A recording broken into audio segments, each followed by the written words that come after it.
Oh la miséricorde, oh la miséricorde. Soyez bénis dans les noms glorieux du Christ. Allô papa, je sais C'est votre ami serviteur, William Ngandou, le jeune visionnaire.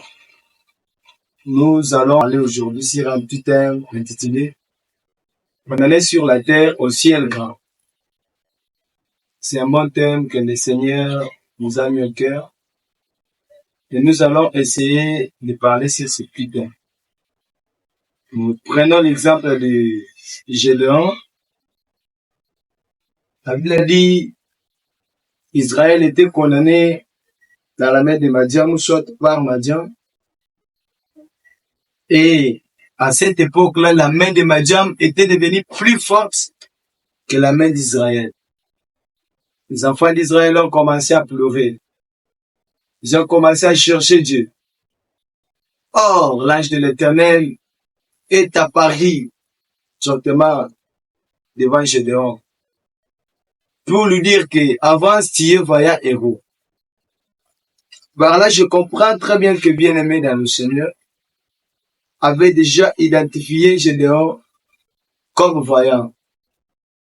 Par là, je comprends que les ciels lui reconnaissaient et la terre ne lui reconnaissait point.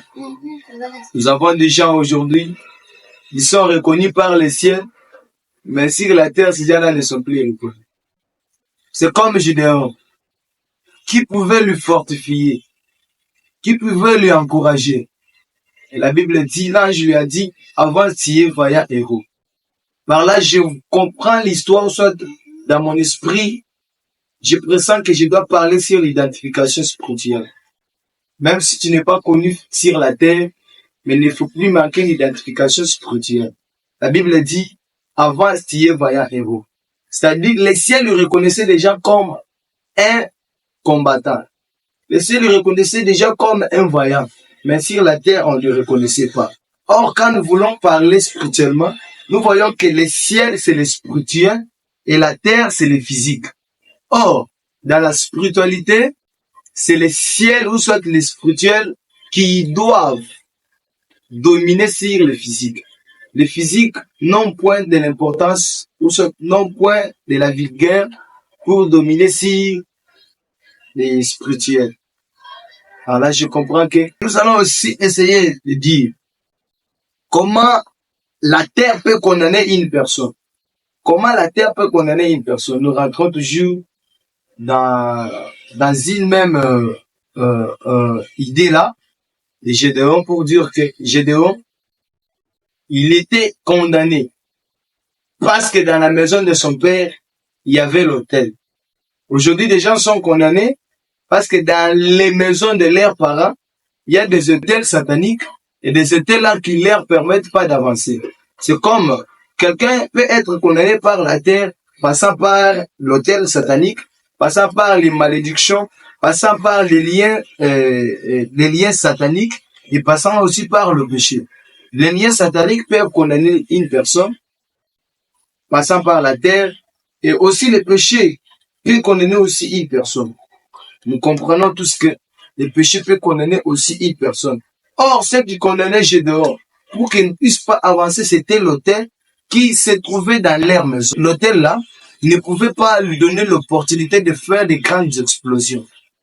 Bien aimé, pour que tu puisses aller de l'avant, tu dois détruire ce qui t'empêche. Même si c'est la haine, tu dois détruire. Même si c'est la sorcellerie, tu dois détruire. Alors nous comprenons tous que l'autel, c'est une connexion. Un endroit qui sert une connexion de la divinité et de l'humanité.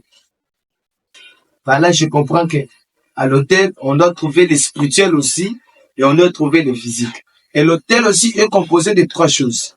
L'autel est composé de la parole, l'autel est composé du sacrifice et l'autel est composé aussi par le sacrificateur. L'autel sans parole, ce n'est pas un autel. L'autel sans sacrifice, ce n'est pas l'autel. L'autel sans sacrificateur, ce n'est pas l'autel. Cela veut dire que tout autel doit être soutenu par ces trois choses. Alors je dis à quelqu'un, malgré que tu es condamné sur la terre, mais au ciel tu as une grande identité. Malgré que tu n'es pas connu sur la terre, mais au ciel, tu es déjà reconnu. Le problème n'est pas de dire, moi, je suis venu accompagner les gens. Ce n'est pas ça le problème. Mais Dieu est une personne qui organise ces choses en bonne et due forme. Il dit, les projets que je forme pour vous, ce ne sont pas les projets de malheur, mais ce sont des projets de bonheur et de paix.